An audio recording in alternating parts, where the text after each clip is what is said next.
जुना मुंबई नागपूर महामार्ग वाहतुकीसाठी धोकादायक ठरल्याने गेल्या काही दिवसांपासून बंद ठेवण्यात आला आहे। त्यामुळे सर्व वाहतूक पर्यायी मार्गावरून वळविण्यात आली आहे।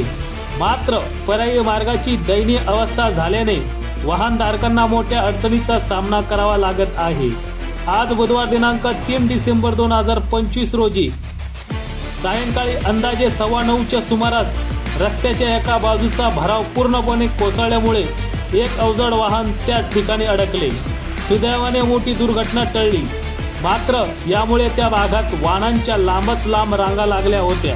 ट्रॅक्टर आणि जेसीबीच्या साहाय्याने अडकलेले वाहन बाजूला करण्यात आले। तात्पुरती वाहतूक सुरळीत करण्यात आली असून तरी या मार्गावरील खराब रस्त्यांमुळे नागरिकांना चांगलाच त्रास सहन करावा लागत आहे।